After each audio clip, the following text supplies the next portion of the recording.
اچھا میرے بھائیوں، چونکہ آپ کو پتا ہے کہ محرم الحرام کا مہینہ شروع ہو چکا ہے. آج 7 محرم الحرام 1446 ہجری بمطابق 14 جولائی 2024 ہے. سنڈے کا دن ہمارا یہ پبلک سیشن نمبر 155 ہو رہا ہے. تو میں نے ارادہ کیا کہ محرم کے کانٹیکسٹ میں تھوڑی گفتگو ضرور کی جائے تاکہ لوگوں کو ریالٹی پتا چلے. ویسے تو ہماری درجنوں ویڈیوز اس حوالے سے موجود ہیں، لیکن ہر سال میں کوئی نہ کوئی ایک آدھ ایسی ویڈیو ریکارڈ کرواتا ہوں جس کی وجہ سے حقائق کھل کر مزید سامنے آ جاتے ہیں. پچھلے محرم میں نے ویڈیو ریکارڈ کروائی تھی کربلا کیوں ہوئی. وہ آلموسٹ 2 ملین سے زیادہ لوگ دیکھ چکے ہیں. وہ ایک ماسٹر پیس ہے اس حوالے سے کہ آپ کو نٹ شیل میں ساری گفتگو سمجھ آ جائے گی. آج میں اس ٹاپک کو سکپ کرتے ہوئے ایک اور ٹاپک کو انشاءاللہ ڈسکس کروں گا، لیکن اسے ڈسکس کرنے سے پہلے آپ دیکھ رہے ہیں کہ میں نے آج جان بوجھ کر کالے کپڑے اور کالی پگڑی پہنی ہے، صرف اس لیے کہ تاکہ جو پبلک کے اندر یہ مشہور ہے کہ یہ جہنمیوں کا لباس ہے اور پبلک سے مراد اہل سنت کی پبلک، یہ بالکل غلط چیز ہے. بہت بڑا ظلم ہے کہ آپ فرقہ واریت کی آڑ میں جو عمل سنت ہے اسے جہنمیوں والا عمل کہہ دیں، تو یہ آپ اپنی آخرت برباد کر رہے ہیں. بالکل سیدھی سی بات ہے. صحیح مسلم کے اندر حدیث موجود ہے اور اس کی راویہ ہماری ماں سیدہ عائشہ سلام اللہ علیہا ہیں. وہ کہتی ہیں کہ نبی صلی اللہ علیہ وآلہ وسلم اپنے گھر سے ایک دن اس حال میں برآمد ہوئے کہ آپ نے ایک کالے رنگ کی چادر اوڑھی ہوئی تھی، منقش، جس کے اوپر اونٹ کے کجاووں کی شکل کی ہنڈیا نما ڈیزائننگ بھی ہوئی بھی تھی. اتنے میں حسن ابن علی آئے اور نبی الاسلام نے اپنی مبارک چادر کے نیچے انہیں لے لیا. پھر حسین ابن علی، پھر سیدہ فاطمہ اور پھر سیدنا علی، ان چاروں کو اپنے ساتھ چادر کے نیچے لیا. یہ کتنا غیر معمولی واقعہ ہے. اور راویہ کون ہے؟ اما عائشہ. اگرچہ وہ اس چادر کے نیچے نہیں ہے، پھر بھی انہوں نے اہل البیت کی شان بیان کرتے ہوئے کوئی کنجوسی نہیں کی. امہات المومنین بھی اہل البیت میں ہیں آنری طور پر، لیکن اصلاً اہل البیت وہ ہیں جو نبی الاسلام کے خون کے دودھ کے رشتے کے لوگ ہیں. دونوں کو ہم اہل البیت مانتے ہیں الحمدللہ. ہم نہ رافضی ہیں اور نہ ناصبی ہیں. پھر نبی صلی اللہ علیہ وآلہ وسلم نے قرآن کی آیت پڑھی، انما یرید اللہ لیذھب عنکم الرجس اہل البیت ویطہرکم تطہیرا. اے نبی کے گھر والو، اللہ تو بس اتنا ہی چاہتا ہے کہ تم سے ہر طرح کی ناپاکی دور کر دے اور تمہیں خوب صاف ستھرا کر دے. یہیں سے وہ 5 تن پاک کا کنسپٹ آیا. اسے حدیث قصا کہتے ہیں. یہ اہل سنت کے ہاں بھی ہے، اہل تشیع کے ہاں بھی. چادر والی حدیث، 5 تن پاک کا کنسپٹ آیا. وہ کہتے ہیں جی 5 تن پاک میں تو پے جو ہے عربی میں ہوتی نہیں ہے. بھائی حق 4 یار کی چے کے اگر 3 نقطے ہیں عربی میں تو پاک کے بھی 3 نقطے ہیں. یہ فارسی کی ٹرمز ہیں، یہ سمجھانے کے لیے. ہم الحمدللہ حق 4 یار کو بھی مانتے ہیں، سیدنا ابوبکر، عمر، عثمان، علی رضی اللہ عنہم اجمعین وعلیہم السلام اجمعین، خلفائے راشدین کو، اور 5 تن پاک کو بھی مانتے ہیں الحمدللہ. رسول اللہ صلی اللہ علیہ وآلہ وسلم، سیدنا علی، سیدہ فاطمہ، سیدنا حسن اور حسین علیہم السلام اجمعین. خیر یہ ایک ٹاپک الگ سے ہے. میں نے اس حدیث کو صرف اس لیے بیان کیا تاکہ آپ کو بتایا جائے کہ کالی چادر اوڑھنا یہ سنت ہے، یہ جہنمیوں کا لباس نہیں ہے. نعتوں میں تو انہوں نے کالی کملی والے پڑھ لیا اور ویسے کہہ دیا کہ کالا لباس جہنمیوں کا لباس ہے، صرف فرقہ واریت کی لعنت کی وجہ سے.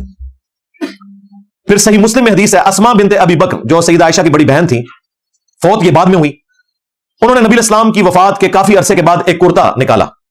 ایٹ لیسٹ یہ 50 سال بعد کی بات ہے کیونکہ سیدہ عائشہ بھی فوت ہو چکی بھی تھی. وہ کہتی ہیں کہ یہ نبی الاسلام کا کسروانی طیالسی کالا جبہ ہے، یعنی پرشین امپائر کا کالا جبہ. جس طرح سندھی اجرک ریڈ ہوتی ہے، پرشین امپائر کا جبہ کالا. یہ کالا جبہ نبی الاسلام پہنا کرتے تھے اور ہم اس کا دھون مریضوں کو شفا کے لیے دیتے ہیں. تو نبی الاسلام کا پورا لباس کالا، یعنی آپ کا جو جبہ مبارک ہے، کرتا مبارک ہے، وہ کالا اور اوپر چادر بھی کالی. یہ 2 چیزیں میں نے ثابت کر دی. ایک اور حدیث صحیح مسلم کے اندر ایک صحابی کہتے ہیں کہ مجھے وہ منظر آج بھی یاد ہے، گویا کہ میں رسول اللہ کو دیکھ رہا ہوں کہ آپ صلی اللہ علیہ وآلہ وسلم ممبر پہ اس حال میں آئے کہ آپ نے کالی پگڑی پہنی ہوئی تھی. نبی الاسلام جمعے کا خطبہ کالی پگڑی میں دیا کرتے تھے، جنگ کے موقع کے اوپر کالی پگڑی باندھا کرتے. ایک اور حدیث صحیح مسلم میں جابر بن عبداللہ کہتے ہیں نبی الاسلام فتح مکہ کے دن اس حال میں مکہ شریف میں داخل ہوئے کہ آپ نے احرام نہیں پہنا ہوا تھا اور کالے رنگ کی پگڑی آپ نے سر مبارک پہ پہنی ہوئی تھی. تو کالے رنگ کی پگڑی، چادر، جبہ سب کچھ ثابت ہو گیا. پھر کالے جھنڈوں کے اوپر تو یہاں لوگوں نے کتنی تنظیمیں بنا لی. جو مسند احمد میں ایک کمزور روایت ہے لیکن اس کی صحیح سند موقوفاً المستدرک للحاکم میں موجود ہے، مشکات میں بھی یہ روایت موجود ہے. صوبان جو صحابی تھے نبی الاسلام کے آزاد کردہ غلام، ان کا قول صحیح سند کے ساتھ ہے کہ نبی صلی اللہ علیہ وآلہ وسلم نے فرمایا، وہ کہتے ہیں کہ جب تم خراسان سے کالے جھنڈے آتے ہوئے دیکھو تو ان کا استقبال کرنا، ان میں اللہ کا خلیفہ مہدی ہوگا، یعنی خلیفۃ اللہ مہدی کا جھنڈا بھی کالا ہوگا. تو جہنمیوں کے ساتھ اس کا کوئی لینا دینا نہیں ہے.